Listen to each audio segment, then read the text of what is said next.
Today we're going to work on some applications from our Uechi Kata. Specifically, we're going to talk about the hammer fist and the elbow strike in our Kata. Now, just because I'm showing these specific applications in Bunkai from the Kata doesn't mean that that's the way it has to be done. There's so many different ways of applying our Uechi-Ryu techniques in application for self-defense. So these are some thoughts that I have on the Kata. If you have any of your own that you'd like to share, please do so in the comments below. So to start with, we're going to talk about why we're bringing our hand to our other hand when we're doing these techniques. One of my thoughts on this is targeting. So if we're up close with each other, we're just going to be clapping our hands together. We're targeting. So we've been clapping our hands since we were kids, and it's a very, very simple thing to connect in combat, is our hands to our hands. So if I'm here with Ryan, I have one hand on one side of his head, and this hand here, I'm just connecting my hand to the other hand, connecting my elbow to my hand. So if we're in a situation where we're trying to fight and I'm having a hard time getting there, especially from a distance, here helps me connect to that point.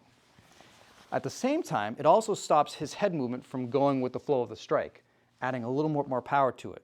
So if I'm going, let's show from this angle here, if I'm striking and his head moves a bit, it's still going to hurt, but if my hand's stopping it and squeezing in this way, it's definitely not going to be fun.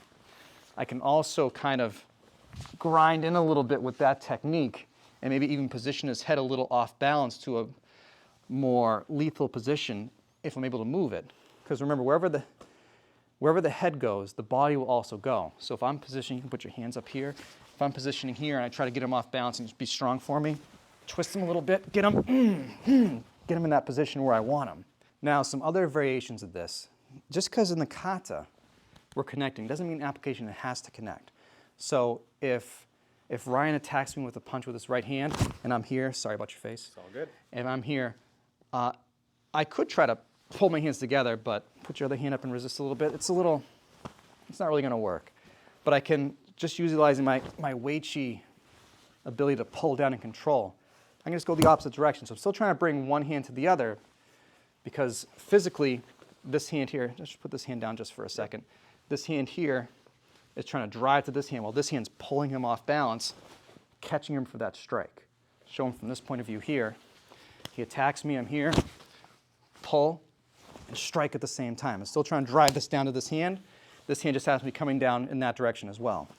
Same thing works with the elbow, where I'm here, pull this hand in. I'm connecting my hand and my elbow together. They're not necessarily touching, but I'm trying to pull him off balance, pulling him in to my strike at the same time. And lastly, one more thought, kind of going off track a little bit of the connection, and just talking about some other applications of this technique. We could be using these outside of strikes. In the Uechi Kata, there's very, very obvious striking techniques, but there's also grappling or takedown techniques in it. So utilizing the elbow as leverage for a takedown is a very viable technique, where if I have Ryan here, controlling with one hand, placing my other hand to the same shoulder that arm, placing my forearm across his body. Can you just put this foot forward for me? Stepping into my horse stance and twisting, pushing my elbow forward as if I'm doing that strike in the kata, I can set up for a takedown technique. From this point of view, here, place my hand here, forearm across the chest, create a nice little gap there, create a nice frame so I can strongly step into my position, and then twist, pushing the elbow downward into the ground at an angle. You could try to apply this with the hammer as well.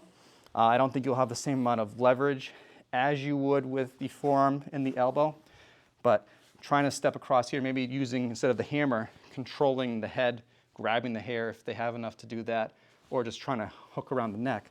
I can still try to position myself to get in that position and go for a throw.